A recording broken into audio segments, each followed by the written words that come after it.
皆さんこんにちは。好奇心 TV です。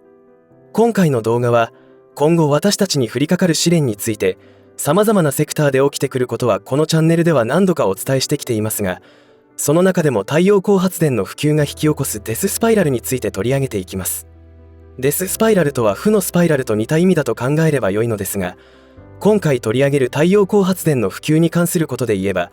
今後太陽光発電が各家庭に普及すればするほど経済的不公平を作り出してしまうという結構笑えない話をしていこうと思います。特に太陽光発電の普及は世界経済フォーラムのアジェンダに沿ったことでもあり、日本の政府が妙に力を入れて推進する政策でもありますので、結構深刻な状況になると思います。しかもこの流れはウトロの戦争が長引くこととは直接関係がないので、今をしのげば何とかなるものでもありません。具体的に私たちに何が起きてくるかというと、電気料金の値上げです。どのくらい上がるかは現時点では全く未知数となりますが、その背景を知る過程でゾッとすることと思います。もちろんその問題を解決する方法はあると思いますが、現在の政策の傾向を見ていると、決して国民目線で政策が行われているとは思えませんので、無関心な人、なんとかなるさと思考停止している人は、それなりの覚悟が必要になってくると思います。この動画を最後まで見ることで、今後は生活困窮に陥る人の層が広がることも予想できますし、ご商売をなさっている方はご自身のビジネスに関わるユーザーの購買力がどうなっていくかの予測をするにも参考になるのではないでしょうか。今回紹介する問題はかなりの高い確率で起きることになると思いますし、その対策を考えることのお役に立てればと思いますので、ぜひ最後までご視聴ください。このチャンネルでは、自分や家族の身を守るためにできることや、日本人がこれ以上騙されることがないようにするための情報を発信しています。チャンネル登録がお済みでない方はぜひチャンネル登録をお願いします。さて、今回取り上げるデススパイラルというのは日本語では合成の語尾と同じだと言っても良いと思います。難しい日本語ですが簡単に説明すると、ミクロの視点では合理的な行動であっても、それが合成されたマクロの世界では必ずしも好ましくない結果が生じてしまうことを言います。例えば、今起きている物価高に対して節約をすることは当たり前に行うと思いますが、その罪なき行動を国民の大多数が行うと、日本全体の景気が悪くなるということにつながり、結果として国民一人一人の所得が減っていくということになるというわけです。今回取り上げる太陽光発電の普及によるデススパイラルは、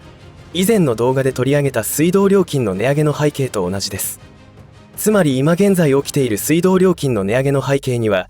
電気料金の高騰や維持管理費の高騰などがあります。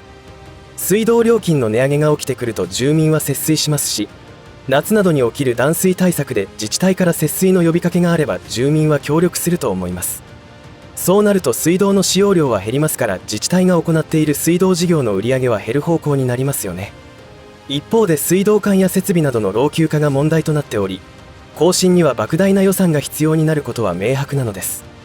そんな中、水道事業の売り上げが減ることになると、水道インフラの維持管理ができなくなってしまいます。この問題は、地方自治体に起きている人口減少問題によっても水道事業の売り上げ減少が起きていますし、節水意識の向上によって水洗トイレの便器は節水タイプの製品が増え、節水を実現するシャワーヘッドや水道蛇口が出回っていますから、自治体の水道事業の売り上げは減る一方です。そうなると水道料金を上げないと水道事業が成り立たなくなるということが起きているのです。なんとも皮肉な話ですが、これが現実です。これと同じことが電気料金にも起きてくるということになります。ただし水道料金の場合は地方自治体の事業なので地域差が出てくることになりますが、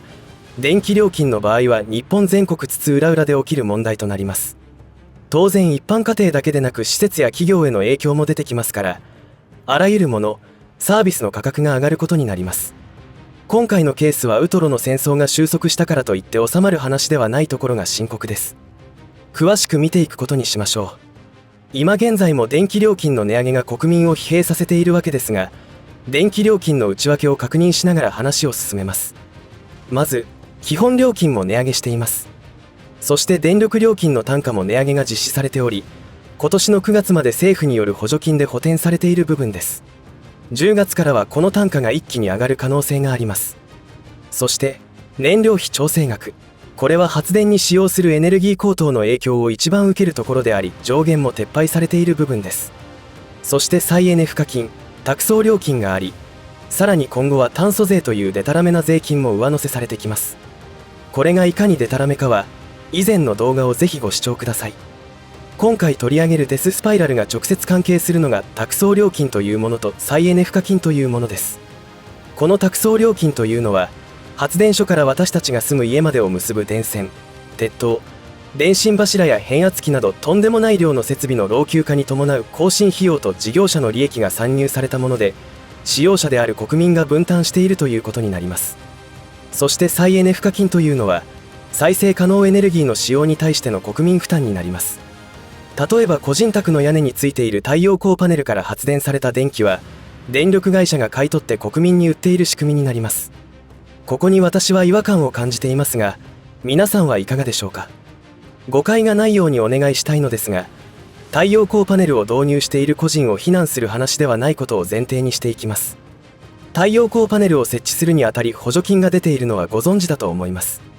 その補助金というのは当然税金で賄われています。太陽光パネルを設置した家庭の電気は自分の太陽光パネルで発電された電気を使用し、余ったものを電力会社が買い取っていますし、足りなければ電力会社から購入しなければいけません。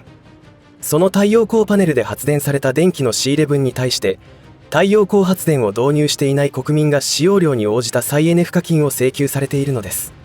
頭が混乱してきますよね。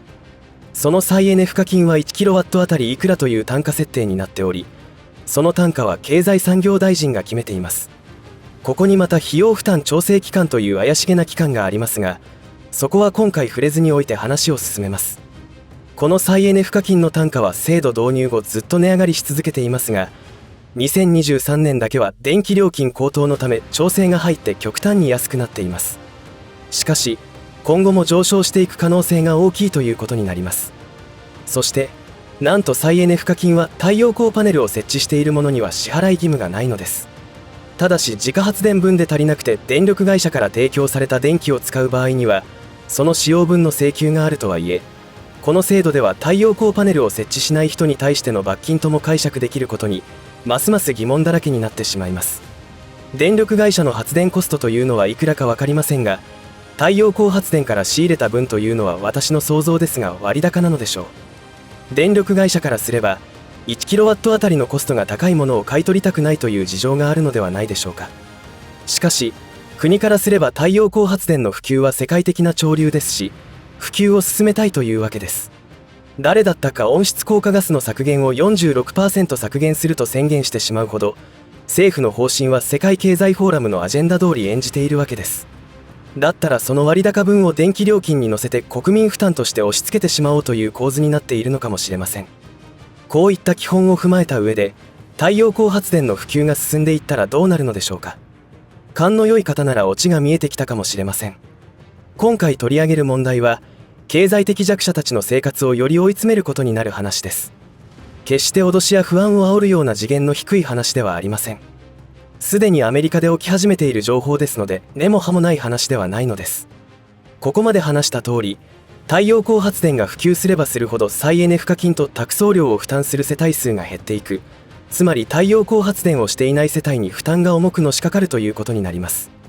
今現在太陽光発電の普及率はそんなに高くないのですが、これが増えた時にどうなるかでしょう。自宅に太陽光パネルを設置した世帯では電力会社が供給する電気は購入しなくなります。もちろん夜は太陽光パネルからの発電はありませんが、夜間の使用分は蓄電池が普及していくことで賄えるようになるので電力会社からの購入は減少していくと思います。そうなると電力会社の売り上げは減る方向になるわけで、冒頭で話をした水道事業の売上減と全く同じ構造になります。いずれにしても発電事業者、送配電会社は設備の維持コスト、老朽化した電線、鉄塔、電信柱、変圧器などの更新工事はやらなければならないわけですが、そこに電力を使用、購入する世帯が減るということが起きます。つまり売上が下がることになります。従来では言ってみればそういったコストは電力を購入している世帯で負担割にしていたわけですから、当然その世帯数が減れば電気料金の単価が上がることは理解できると思います。以上のことでわかることは、政府と電力会社は太陽光パネルの普及を推し進める過程では補助金という名の税金を投入し、太陽光パネルから発電された割高な仕入れコストを再エネ賦課金という請求項目を使って太陽光パネルを導入していない消費者からお金を徴収しているのです。さらに託送料金という送配電会社が受け取る料金がありますが、これには新たに2023年4月から導入されているレベニューキャップ制度というものが導入されており、経済産業省のホームページに記載されている説明を読んでもすぐには理解できません。しかしこれらの制度は売上減によって減少する託送料金を値上げによって補填する布石だと私は理解しています。立て付けはそれらしく書いてありますが、要は電気というインフラを安定供給させるために必要な莫大な予算の保証を電気料金で賄う制度ということで、送配電会社の収益を私たちへの負担を増すことで保証するとしたらたまったものではありませんよね。しかし実際起きていることはそういうことになっているのではないでしょうか。発電事業者の収益悪化対策には再エネ賦課金というものを使って太陽光発電パネルを導入していない、もしくは経済的に導入できない人たちの負担金を増やすことで補填するようにし、送配電会社の収益悪化対策にはレベニューキャップ制度で同じく太陽光発電パネルを導入していない、もしくは経済的にできない人たちへの負担金を増やすことで補填しているということになっているのではないかと思います。やはりこれらの不平等が問題となったため、2024年度から発電業者側も託送料金を支払うように制度が変わるようです。その制度は発電側課金制度といいまして、負担割合は消費者が 90%、発電側が 10% となるようです。ただし発電量が 10kW 以下の一般家庭の発電者には負担がないとのことです。これらのことは消費者の足元目線で考えたことであり、大量に電気を使用する企業目線で言えば電気料金の割増は製品単価にも間違いなく転嫁されますから、ますます国民は物価高に疲弊していくことになると思います。ですからもう少し踏ん張れば物価高は収束するだろうと希望を抱いている方も多いと思いますが、残念ながら仮にウトロの戦争が収束してもそれとは関係ないところで生活コストは上がる方向に動いていくと思います。これらのデタラメな政策は地球温暖化をでっち上げたところから始まり、まだまだその筋書きは序盤だと思います。いかがだったでしょうか。いつものことながら何も知らないのは国民だけ。先手を打って情報発信している者には陰謀論者というレッテルを貼る始末。なんとも情けない話ですが、今後も引き続き私ができることをやっていこうと思っていますが、これらの対策には家計の見直し、収入を上げる工夫をやることはもちろんのこと、この動画をきっかけにそれぞれが政治などについても考えることが必要だと思います。私が発信する動画の情報をきっかけにしていろいろな意見、考えを持つことが大事だと思いますし、一人でも多くの国民が政治に興味を持たないとやられたい放題になってしまいます。思考停止している人、無関心な人をなくすことは不可能だとしても、その割合をできる限り減らしていくしか方法はないと思います。戦後教育は国民を愚民化するのが目的だったと今更ながら痛感します。ろくでもない輩たちから学べることは、教育をダメにすることに長い時間をかけてコツコツと工作し続けたことだと思います。なので私たちも彼らを見習ってコツコツとそれぞれができることをやっていくしかないように思います。この動画が皆さんの考察のお役に立てればと思います。最後までお付き合いありがとうございました。以上で今回の話は終わりとしますが、皆さんの応援が次の動画作成の力になりますので、いいねボタン、チャンネル登録、通知設定をオンにしていただけると嬉しいです。また、コメント欄へのご意見、ご感想の書き込みもいただけたら励みになります。最後までご視聴ありがとうございました。好奇心 TV でした。